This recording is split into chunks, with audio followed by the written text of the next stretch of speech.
It was a tough loss, but where do you feel your game's at right now individually? Um, yeah, I think just getting comfortable with the offense, with the team, with the coaches. I mean, it's a new everything. So just giving myself grace, but trying to be there for my team and them being there for me. So this was a better game than last game. Obviously, we want the win. We're gonna keep getting better. We still got 41 games left, but this is a step. Paige, how did you get ready coming back to Minnesota? Also get ready to help your team try to win. Prepared the same way I prepare for every single game. No different approach. Coach, what were some of your main takeaways just from the game? I know, like late in the game, that was a good effort to cut it to one possession. Just what were some of the things that stood out to you? Yeah, I thought in general, a response in totality, and an ability to execute a game plan. I thought we found disruption on Courtney. I thought we found disruption on Fee a bunch. So I think we did a lot of things we set out to do, and then still have to clean some things up with putting them to the free throw line 27 times is a lot. So continuing to be able to establish that we're going to dictate and be physical, but not foul as much.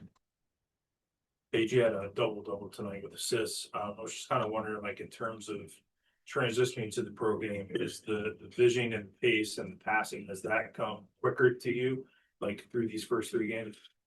Um, I mean, having the ball in my hands a little bit more, trying to create plays for for my teammates, for myself, and just reading what the defense is giving. A lot of times we're just making the right play, as a team. So whatever that right play looks like on that possession, that's what we're looking to do.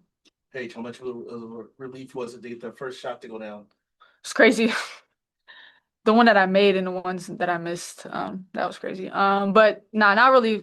Just focusing on the next shot, and just trying to continue to contribute to winning, even if made or missed shots. Trying to impact the game in different ways. Pitch when you're out on that floor, like how familiar does that look? Like many times you've been out there seeing games here.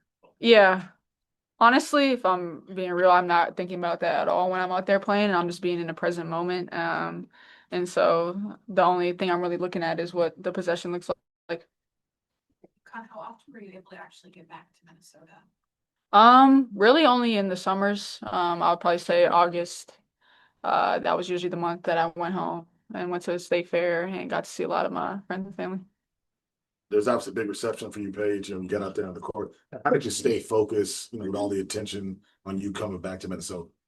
Just like I've been talking about, we've been talking about as a team, just being where our feet are, and not really focusing on any exterior things, but what we want to be as an interior group, and what we want to be as an organization and as a team. So I get coming back home is really cool and it's a great experience, but what we're trying to build and what we're trying to do, from game to game is more important.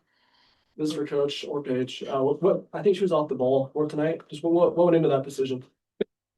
Uh, just balance, just figuring it out and putting people in different positions. I think, when you bring Ty in the game, that naturally allows somebody else to kind of bring us organization. I think, Arike facilitating some plays here as well. It's just, moving everybody around in different spots, different matchups, different actions, and trying to find what's working. Arike, I believe you tied Diana for the fastest to 500 career threes. Just what does that accomplishment mean to you? I know obviously you wanted to win, but what does that accomplishment mean to you? I mean, she's a legend, so anytime you can make an imprint in this league is such a hard league. A lot of great players are playing now and been in the league is special, and I was glad I was able to celebrate a little bit in the locker room with my team.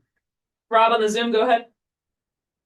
Rob Tianson from the podium finish. My question's for Paige.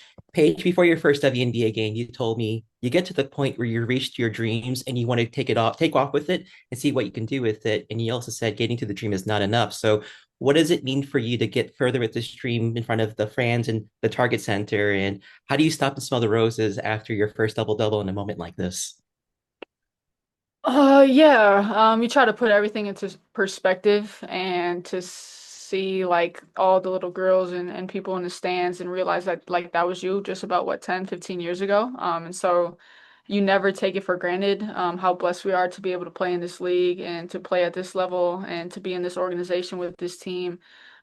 Just extremely grateful, and you try to reflect that every single time you play, with the passion and joy and heart that you play with. So you take it and you carry it with you, wherever you go. Dorothy on the Zoom, go ahead. Thank you. This question is for Coach. Coach, how are you feeling personally after the game? Kind of what's going through your mind right now? Proud of our effort and our response, and then just trying to figure out how I can continue to help this team, help these players, and help them to feel more comfortable and continue to move this thing along at an accelerated pace. So just being self-critical and ultimately and how I can best help this team. Thank you. Jordan, go ahead. Hello, Jordan from Television Sports. My question is for Paige. So in pregame, there was a moment that you shared with former UConn Husky teammate Aubrey Griffin. So I just wanted to ask about what was it like, seeing her, getting to catch up with her, and if you guys have had any conversations post-draft. Yeah, I love Aubrey. That's my Pookie.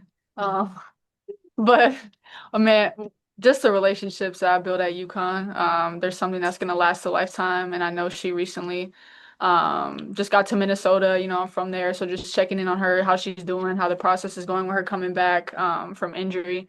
And so it's just great to reconnect with those people that you love so much. And I'm just super proud of her and happy for her. And yeah, I love that girl. Ari, last one. Hey, just real quick for Arike. Can you talk a little bit about the impact that Maisha has had on the team so far? Yeah, she's a vet. She knows how to play the right way. She makes the right read, and she's a dog. We always know she has our back through whatever. Y'all see how she's built, so nobody really want to mess with her. But she's just a fun person to be around. I think like playing against her, I didn't really know her personality, and finally playing with her, like she's the sweetest person, funny, always keeps the energy light, but she's really good at basketball, good basketball IQ. So it's amazing to have her on the team. Thank you.